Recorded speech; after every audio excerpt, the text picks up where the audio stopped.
Well, hello there and welcome to this edition of On the Horizon. I'm extremely excited today because I have such a reluctant guest.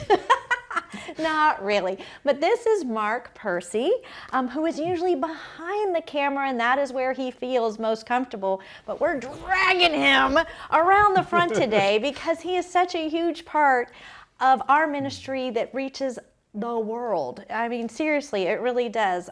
You may also know him as the husband, I want to say this, of Sarah Percy, and the father to Joy and Lily, and who are also very involved in ministry. But Marc is around here all the time. He's a part of everything media, right? Which is a lot of what we do. And so without him behind the camera, not much would be getting done. One of the things I want to ask you, Marc, is how in the world did you get started in media ministry? Because that wasn't like your major in school or anything like that. It wasn't production, videography, nothing like that. Nothing. What was your major? Well, I never even graduated college, actually. Oh, I thought you did. I went to Look at there. I went to school for computer science. Okay. And started to go there I went 2 years and a half, 2 years, whatever it was. Went to UCF.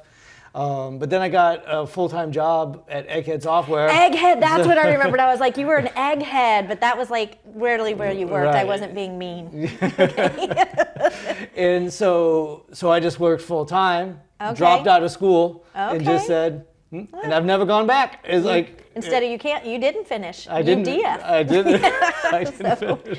All right, so you were doing Egghead, computer. Yeah, well, and then it started out from out of the computer stuff. I mean, I guess I just started from doing the website for the church. Okay. Way back in the day when we were in Country Club, I think is where we were at the time. Okay. And, of course, I had Visually Remember at the time for a short period of time, a little Christian bookstore that I ran out of the church.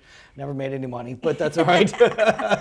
I bought more from the distributors than I sold. You got the discount, so that made it worth it. That's okay. Right. And you kept Jeff supplied on books. So. That's right.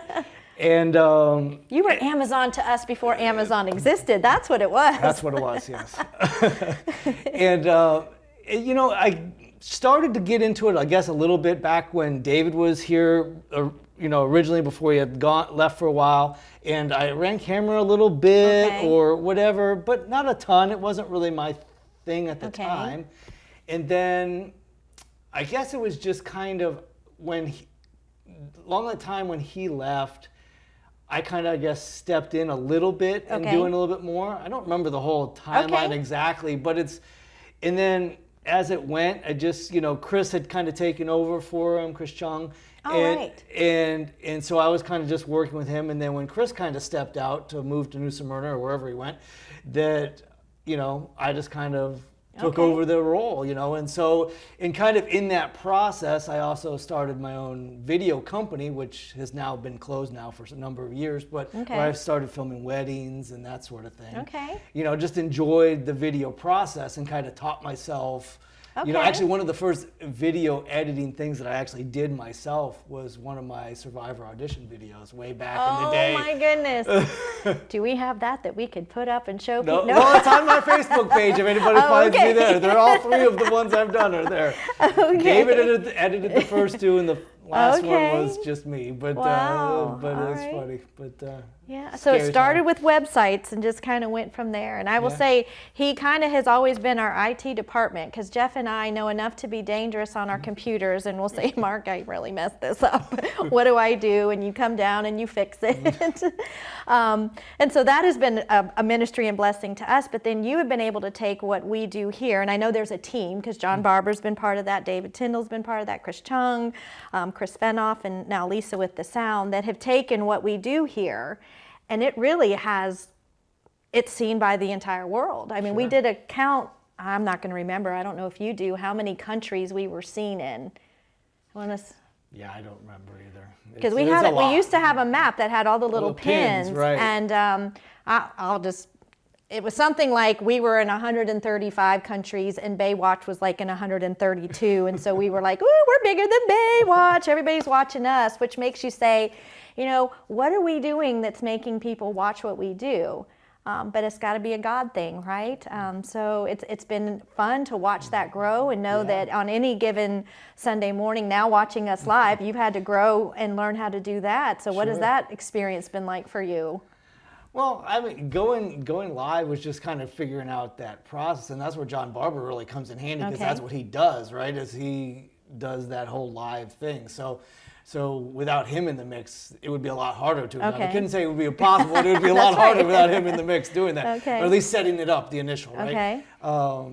But then, of course, it was just, especially with the pandemic and having to do everything going. How are we going to get the words up so people worshiping from home? And our first thing was aim a camera at the screen, because we didn't know how to do it. Didn't know we had the technology in our switcher to be able to do what we are doing now, where we just have the words on the screen. So it was just a little square in the corner at the screen. I remember that. At first it was just the camera feed, and then we actually got it so it was coming in, so it wasn't just a awkward angled camera, but and then we have done there, and then also with might be proceeding, but going into also the 434 in Motion stuff that we started through the pandemic, which has just been just a series of shows like the one we're doing right now, that has been really fun, because since we're not doing as much of the birthday video kind of stuff, at least the last couple of years, because of just the size of the church and that sort of thing,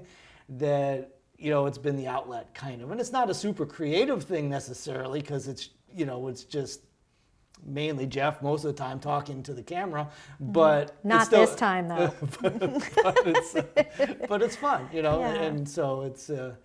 It's been a lot of work, because it's every day almost. So So Marc is very busy touching and changing the world almost every day. Those little things that maybe we take for granted are happening and being posted, or as you said, I forgot how the words were here, but you're always working behind the scenes to figure that out. But from the beginning, Jeff wanted everything that we ever did to be accessible and online, and because of that, that made us probably better poised to go throughout the pandemic, because we were already doing so much online, but there were still new things we had to learn.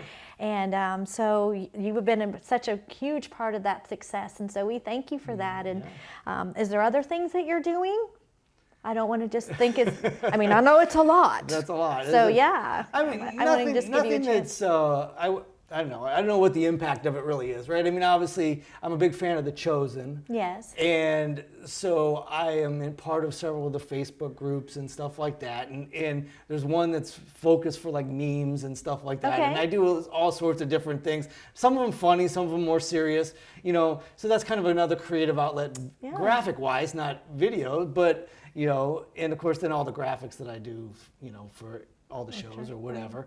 And then, just the way I conduct myself online, I try to be non-confrontational, or at least say things that is not badgering to people, or, that's in an uplifting way or whatever, right? So if I'm making a controversial point, I'm not bashing people anybody at and doing it. Yeah, and stuff like that. So I just try to be as Christ-like as I can in my online presence. So. That's important. And just out of curiosity, you do have another full-time job. Yes. What is that? Because I know that you work, and sometimes you're working from home. Are you always working from home? I'm always working from home. Oh, okay. Now you're working. And so where do you work, and what do you do? Well, I work for a company called Central Square Technologies. We do government software for local and municipal governments, primarily. Some public safety kind of stuff as well. And I'm on the data analytics portion of it. What does that mean? Doing reports off of our software that we sell and stuff like that is the primary thing like that. So it's doing reports, writing what they call metadata, which is what the reports pull, know how to pull the information from and stuff like that. It's overly exciting. Well, are you having impact on your coworkers at home? Some, I suppose. I don't know. It was probably more when we were in the office as far as you have a little bit more opportunity, because now we're only in a meeting, online, and then you're just basically by it's yourself. just you and you and you. Yeah. So, which is, I good lunch conversation. All right.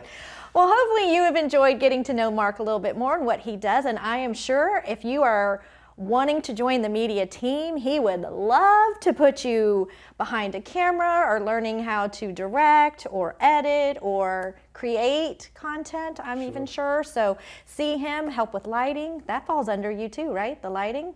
Yeah. Oh my goodness, he does it all. So, and helps us reach the world. So again, thanks for being here today, Thank you. Marc. And we'll see you next time on the Horizon.